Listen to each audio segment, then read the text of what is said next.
बिहार में रविवार सुबह ऐसी खबर आई जिससे नीतीश कुमार और तेजस्वी यादव दोनों दुखी हो गए। रविवार को किशोर कुणाल का निधन हो गया। वो 74 साल के थे।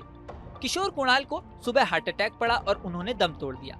उनके निधन पर नीतीश कुमार और तेजस्वी यादव के अलावा कई बड़े नेता दुखी दिखाई दिए और उन्होंने गम में कई पोस्ट भी किए। किशोर कुणाल एक ऐसा नाम है जिन्होंने मंदिरों में दलित पुजारी नियुक्त करने का क्रांतिकारी कदम उठाया था। इसके अलावा केंद्र सरकार ने राम मंदिर विवाद के समय विश्व हिंदू परिषद और बाबरी मस्जिद एक्शन कमेटी के बीच मध्यस्थता के लिए विशेष अधिकारी के तौर पर उन्हें नियुक्त किया था। पटना के हनुमान मंदिर के जरिए आचार्य किशोर कुणाल ने महावीर कैंसर संस्थान, महावीर आरोग्य संस्थान, महावीर नेत्रालय, महावीर वात्सल्य अस्पताल जैसे कई धर्मार्थ अस्पतालों की स्थापना की थी। किशोर कुणाल का जन्म 10 अगस्त 1950 को हुआ था। उनकी स्कूलिंग मुजफ्फरपुर जिले में हुई थी। 1970 में पटना विश्वविद्यालय से इतिहास और संस्कृत में उन्होंने ग्रेजुएशन किया। 1972 में गुजरात कैडर में वह आईपीएस अधिकारी बने। 1978 में वो अहमदाबाद के पुलिस उपायुक्त बने। 2001 में उन्होंने पुलिस की नौकरी से इस्तीफा दे दिया।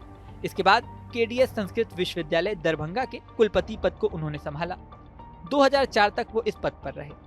बाद में बिहार राज्य धार्मिक न्यास बोर्ड के प्रशासक भी वो बने।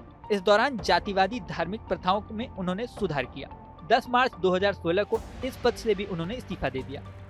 किशोर कुणाल ने दमन तक्षकों का पुस्तक लिख के प्रदेश के बाबी हत्याकांड का जिक्र किया था। दलित पुजारी की बात करें तो 13 जून 1993 को पटना हनुमान मंदिर में एक दलित पुजारी को उन्होंने नियुक्त किया था। बाद में बिहार धार्मिक न्यास बोर्ड के प्रशासक के रूप में उन्होंने बिहटा, पालीगंज, बोधगया, हादीपुर, मुजफ्फरपुर, बेगूसराय और अन्य संस्थानों में कई प्रमुख मंदिरों में दलित पुजारियों को नियुक्त किया था। किशोर कुणाल को 2009 में एक समाचार पत्र समूह की ओर से बिहार रत्न की उपाधि से सम्मानित किया गया था। 2008 में उन्हें भगवान महावीर फाउंडेशन चेन्नई की ओर से महावीर पुरस्कार से सम्मानित किया गया। वहीं 2006 में उन्हें समाज कल्याण समिति बिहार पटना की ओर से सामाजिक सेवा के लिए स्वर्ण पदक से सम्मानित किया गया।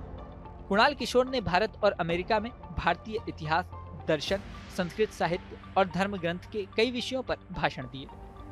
वाल्मीकि रामायण पर भी उनकी विशेषज्ञता थी। व्यस्त सामाजिक जीवन के बावजूद आचार्य किशोर कुणाल ने लेखन को हमेशा सिर पर लगाए रखा। उन्होंने कई पुस्तकें लिखी। दलित देवो भव उनकी एक महान पुस्तकों में शुमार की जाती है। इसका प्रकाशन खुद सूचना और प्रसारण मंत्रालय भारत सरकार की ओर से 2 खंडों में किया गया था। उन्होंने अयोध्या रिविजिटेड नाम भी पुस्तक लिखी जो कि काफी चर्चा में रही।